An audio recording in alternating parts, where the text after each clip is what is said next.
Welcome to the deep dive. Great to be here. Today, we're taking a look into the really fascinating world of the 64 yoginis. Mm, We're using some compelling material you shared about, well, their origins, their traditions, and just how significant they are within Shaktism and Tantra in India. right. The goal is really to pull out the core ideas for you. Exactly. And maybe ask, Hmm. have you ever thought about the sheer scope of the divine feminine and how it relates to real personal change? That's a great hook. Yeah. Because the 64 yoginis, they embody this in some pretty surprising ways. So where does this concept even begin?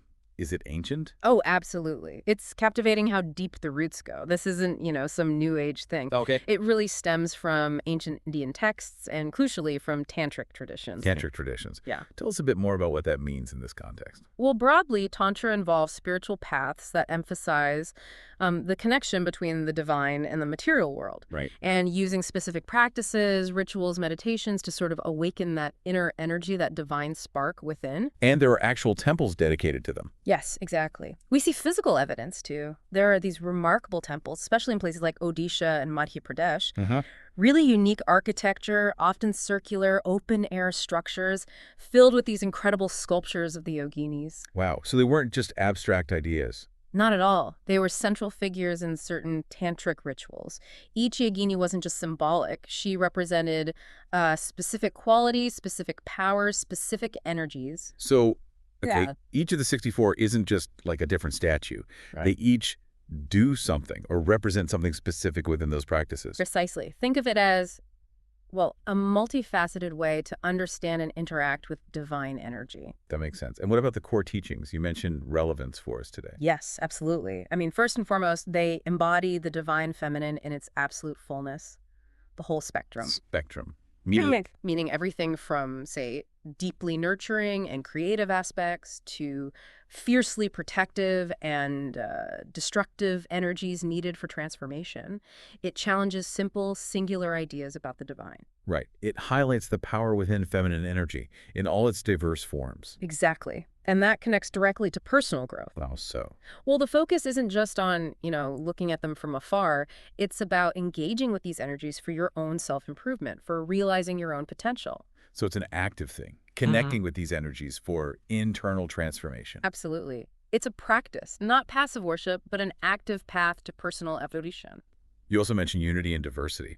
With 64 different figures, that seems key. It really is. The sheer variety protectors, healers, creators, destroyers, it beautifully shows how interconnected everything is. Ah, so seemingly opposite forces might actually be Mm. linked, Yeah. interdependent. Precisely.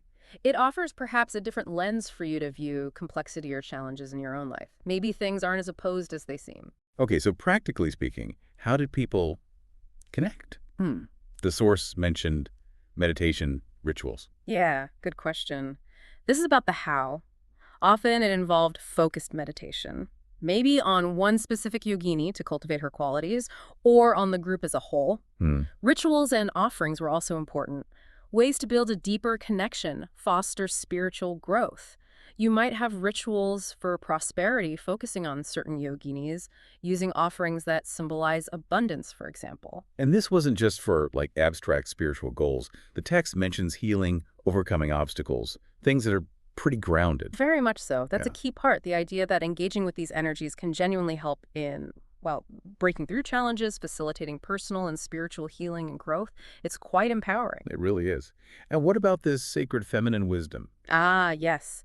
This points towards qualities often associated with the feminine, like intuition, creativity, nurturing, but it's broader than gender stereotypes. It's about encouraging authenticity, recognizing, valuing, and trusting these powerful aspects within yourself, whatever your gender, understanding their inherent strength. Right, valuing intuition, creativity, that resonates a lot today. It does. It's about wholeness.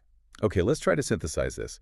If you had to boil it down, what's the main takeaway about the 64 yoginis? I'd say they offer this incredibly rich, nuanced understanding of the divine feminine. They're potent symbols for personal transformation, for understanding the deep interconnectedness of everything, and for tapping into the immense power of our own inner wisdom. That's a powerful summary. It's truly fascinating stuff. It really is. So considering all these diverse energies we've just talked about, embodied by the 64 yoginis, here's something for you to think about. What feminine qualities, maybe traditionally defined, maybe not, might you consciously choose to recognize and perhaps cultivate more fully in your own unique journey of self-discovery? A great question to ponder. Thanks for exploring this deep dive with us today.